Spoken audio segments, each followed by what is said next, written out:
is Bree, that's spelled B-R-E-I. Today I'm talking about the film The Hunger Games as a part of a series that I will be doing as promised. And I don't know when these are going to be released. I just know that I'll try to get everything released before the end of the year, as I've been taking a little bit of a break. So, The Hunger Games was released in the year 2012, and it has a rating of PG-13 and a runtime of 2 hours and 22 minutes, and the director of this film is Gary Ross. Our main character, who we follow pretty much throughout the whole film, we have another one here and there that is pretty important to the film, but I would say that Katniss, her name is Katniss Everdeen, is our main character, and we see a lot of the film through her perspective. She's a young teenager who lives in District 12, which in this world building, you can kind of see it as like the capital, which is sort of like where a lot of the rich, wealthy, and the people who make the policies and the laws live. And then everyone else lives scattered around that, I guess similar to like the States in America. And each place has something that they like really hone in on in terms of the resources that they have, that they produce with their labor, and most, if not all of that, goes toward the capital and is distributed against everyone else or for everyone else very limitedly, which is why they're having a hunger issue, amongst other things. So specifically for Katniss and her family, she lives in District 12. You see pretty quickly that Katniss is in survival mode almost always. She's going over a fence to hunt illegally, and she often does this with her close friend named Gail. And she lives with her younger sister, Primrose Everdeen, her mother, who is often sort of a ghost or a shell of herself, and a father who died years back, it seems, in a mining incident or some sort of labor incident that seems to be more like working class and dangerous, and he did not survive. And I think ever since that point, the dynamics of their family really changed, and probably their income as well. If they were getting by at all, this definitely didn't help, is what it feels like.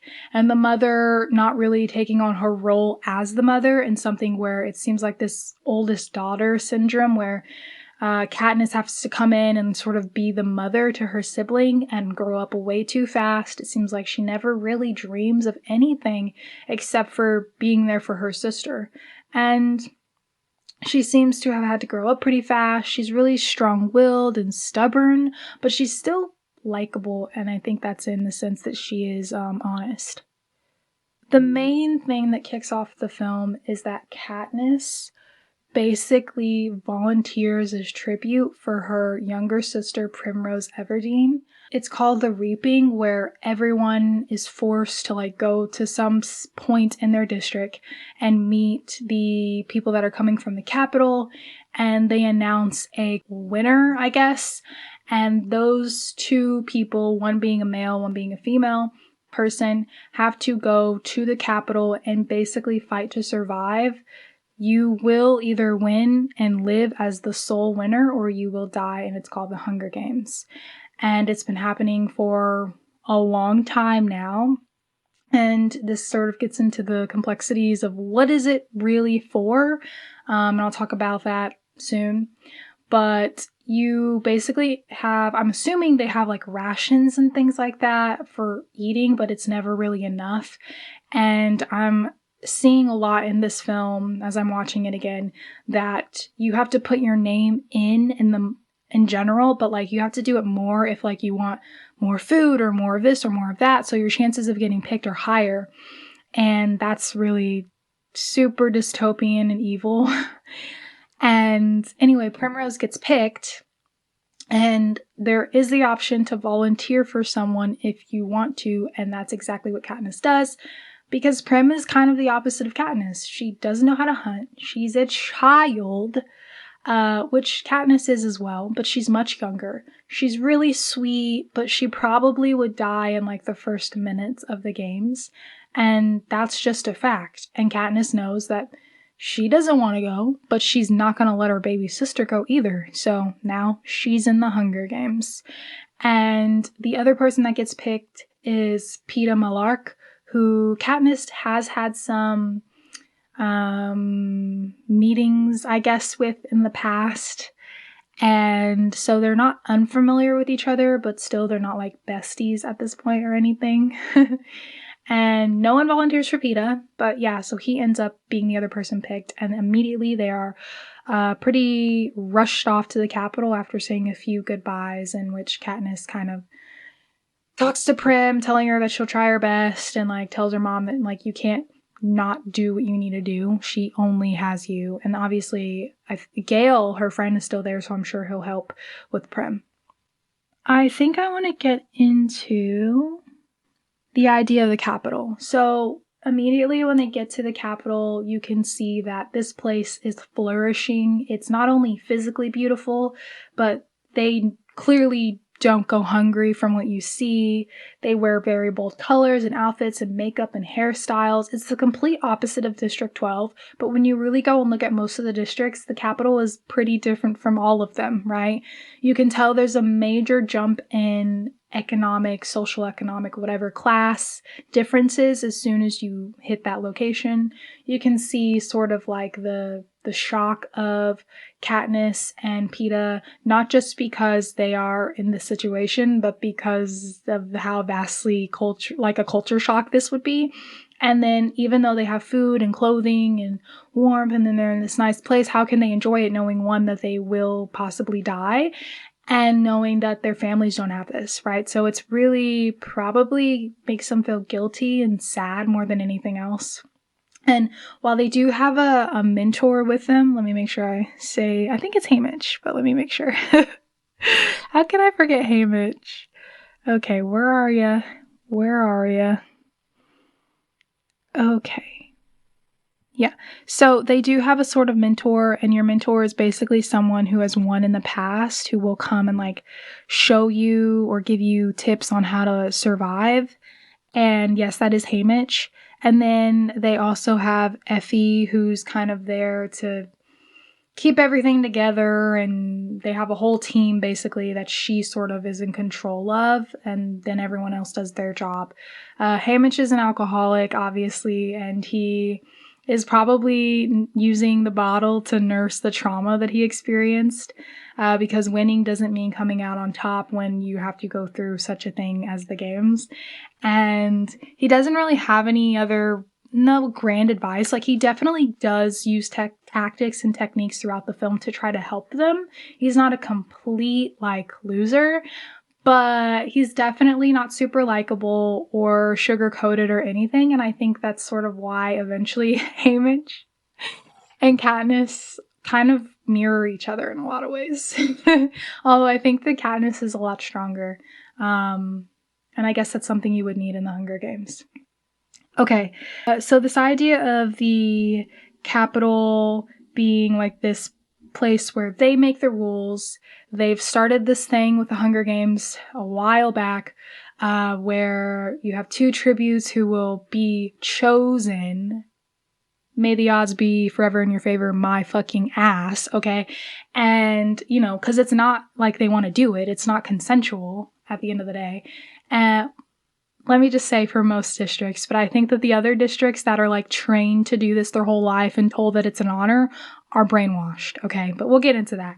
But anyway, so they're in charge, specifically President Snow, who's like the head guy, and there's a lot of like backstory with him that I don't think the Hunger Games, the first movie really gets into, although the book probably does have some more details. I just can't recall them.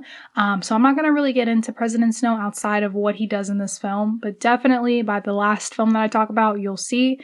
And he's a villain. He's a stone cold selfish villain. He doesn't care that people are dying at his hands. He has to exploit people.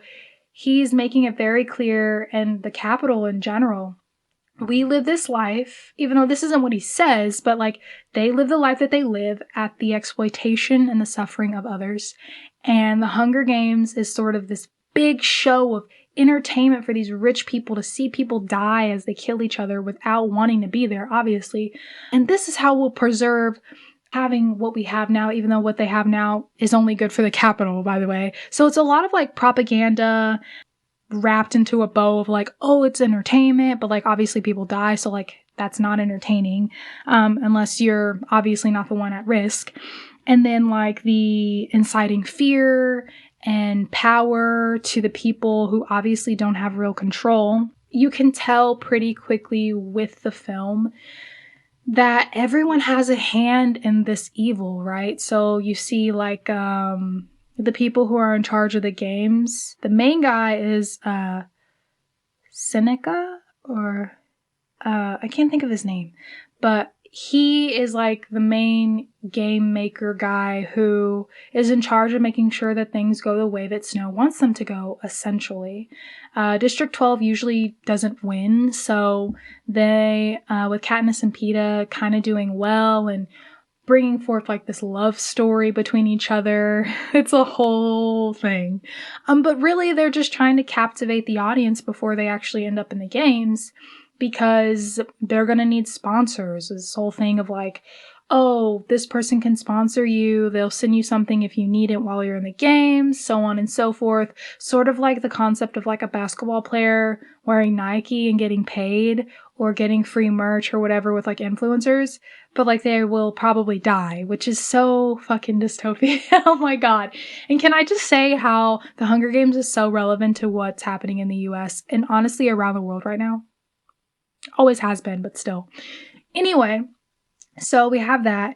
And then just like, I think not so much in this film, but it's insinuated that this sort of sponsorship thing goes so much deeper. I'm talking like sex work possibly, but obviously it's not consensual. You know, people looking shiny and pretty for everyone, and then like the sponsors or the people in the Capitol, maybe if you win, or behind the scenes trying to harm people. Like it's definitely there, and I think we'll get into it with the next film, especially because there's a character that delves with that. But it's this weird sort of surface level thing where it's like, oh, it's just a sponsor and like they help you, but you got to do something for them. Right? But then obviously it's not surface level. It's more of like the image of what a sponsor is. But then when you really delve deep into that image, much like the Capitol, it's really dark, evil, and dystopian. God, it's so bad. And Katniss, of course, struggles with this because she doesn't want to fake it and doesn't really know how. And so Peeta does help her even if she doesn't ask for the help, right? And in a lot of ways, they grow closer, especially toward the end of the film, but you can definitely see that once they're in the games, like he's decided to glue himself to this specific group of people that'll possibly win to survive. Peeta is really strong and he does have some other artistic skills, but in comparison to what would be needed in the games, he does sort of rank a lot lower. Outside of that, I think he's a pretty interesting character and a decent person, as well as Katniss, but she just is, you know, more skilled in those areas. And I'm sorry if I'm not going in order. Really, this is to sort of break down what's happening in the film, touch on the characters, and really talk about the main things happening. And so, yeah, in the games, it's violent. I mean, people are stabbing people, attacking people. There's like this big pile of like food and resources when they first come into the games that they try to grab, but like that kind of works and doesn't work at all. It's sort of a trap. You see that the like game maker people are fixing stuff to purposefully have people fail, which I think should be fucking illegal. Like that's not fair, right? Oh, we're too bored, let's kill someone. Like that's essentially what they'll do about like changing the climate or the weather or whatever they want to do. And then obviously the people in the games are having to kill each other in self-defense and trying to end the game sooner. Natural things happening, like they got sick or they got burnt or whatever. And it's crazy. It's truly crazy. But we do see that Katniss and Peeta get to the end. They even changed the rules partway through where they're like, oh, you can have 2 winners. And that's really, I think, what bonds Katniss and Peeta, even though there was definitely a lot of conflict there. an attempt on a group that Peeta was a part of trying to kill Katniss and her trying to get away from them, and successfully, but not without some damage. There's sort of some community effort. I think there's like allyship until, it's not convenient, and then there's community. I feel like this younger character, Rue, who's very young, almost Prim's age, Katniss's younger sister, who is unfortunately in the games. She's smart, she's witty, she's quick, she's quiet, she's strategic, but she doesn't have that strength, and she doesn't, she's limited, but she's capable, right, to a certain extent. And her and Katniss work together after Rue heals Katniss's wounds from an accident that she had in the games, and they really bond, and I think Katniss really takes on that role with Rue quickly because she has a younger sister, so that was beautiful to see. Unfortunately, I'm going to give spoilers.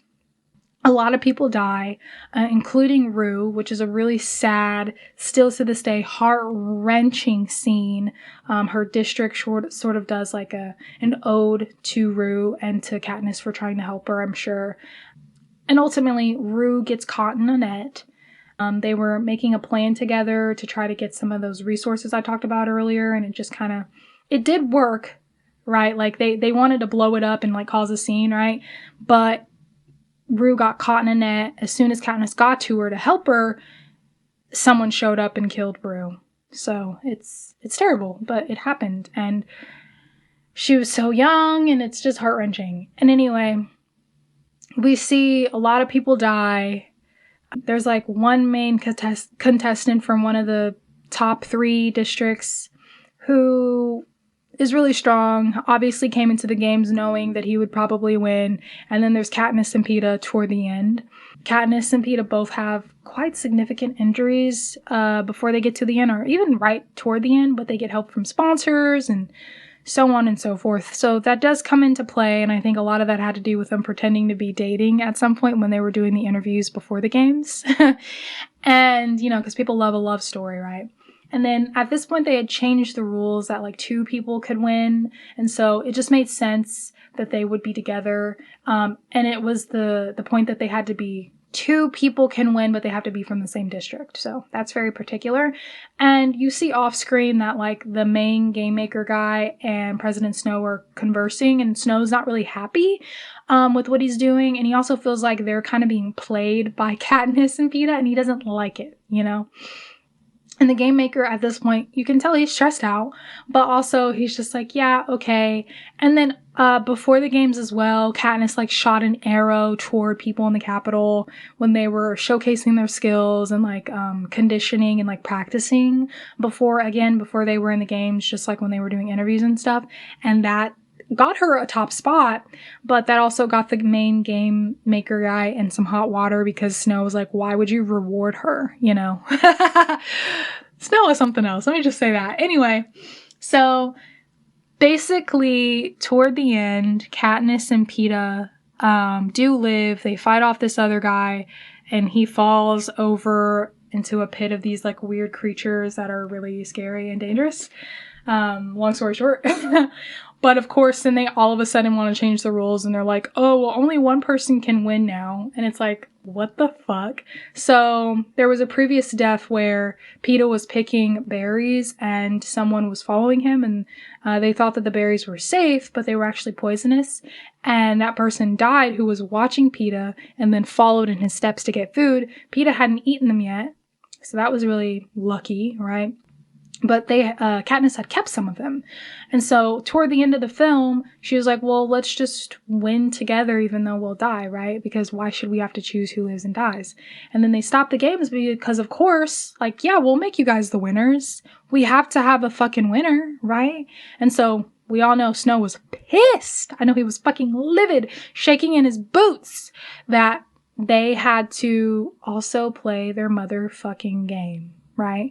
So it's very, very much giving.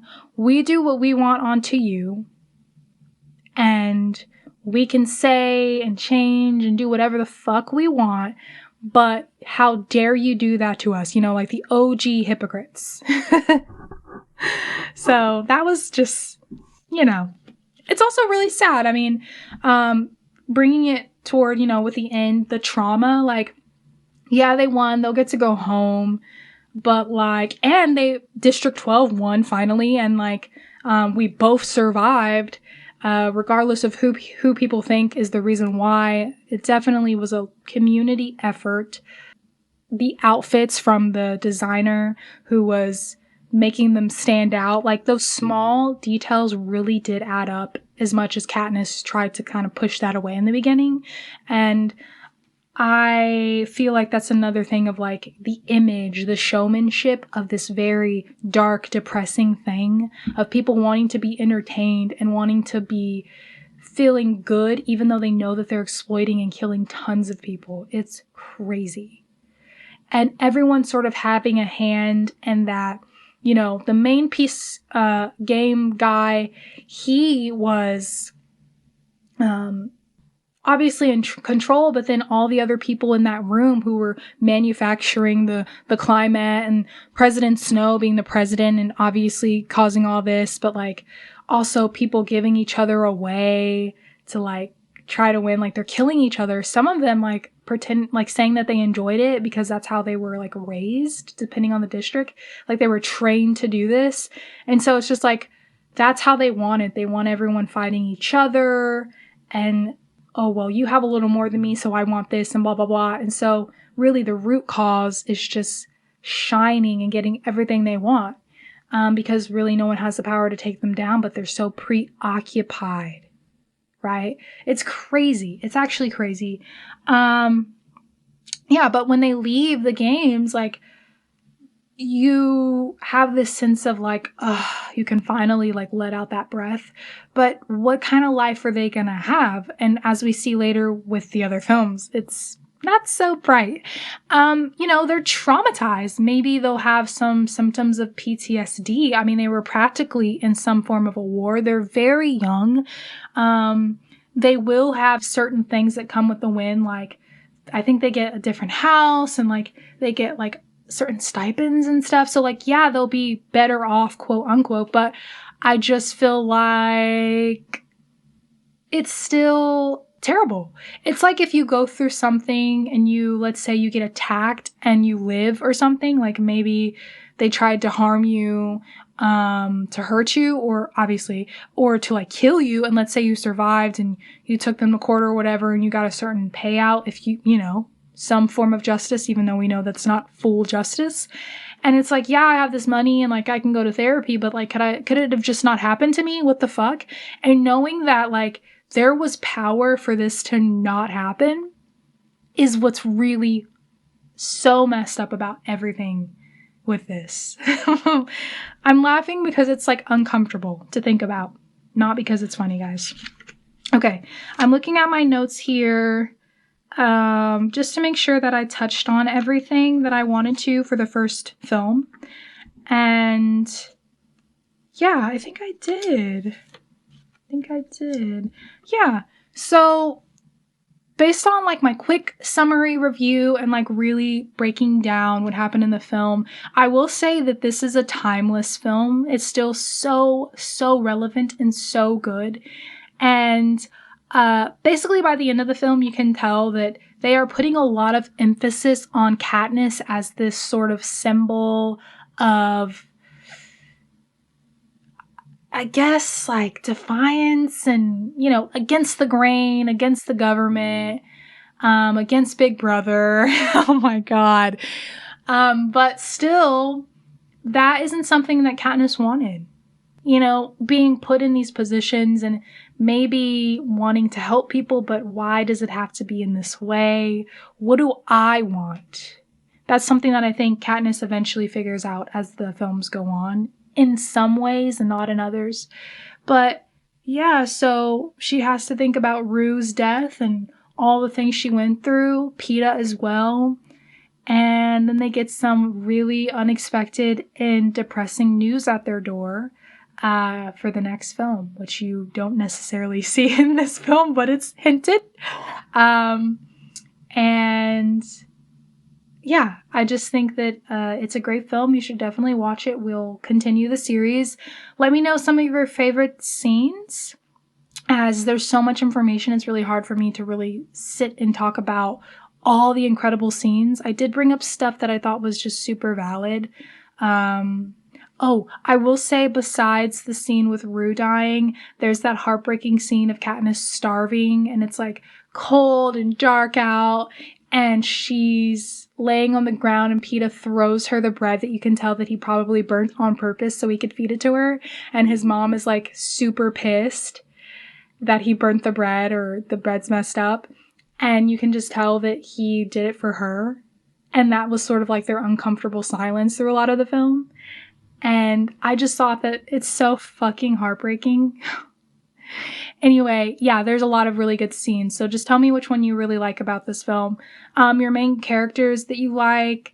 Some things about the Capitol that I probably missed since it's just so complex. Some other themes that you thought of that definitely feel familiar to what's going on now. Let's definitely engage in that and like talk about that, because I feel like the books are always so much more detailed, and it's been so long since I've read the books, and the main reason why I wanted to do this is because it's an adaptation, and it's like one of the assigned readings I had growing up. So yeah, and ultimately I think that something that's going to make this series take a while for me is because I really obviously want to take the time to soak up all the film and take time to really process everything, especially now that I'm an adult and I see things differently.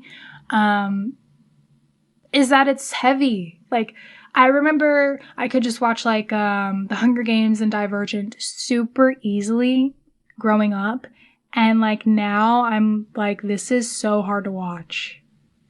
And I think the main reason why I feel that way is because it feels too close.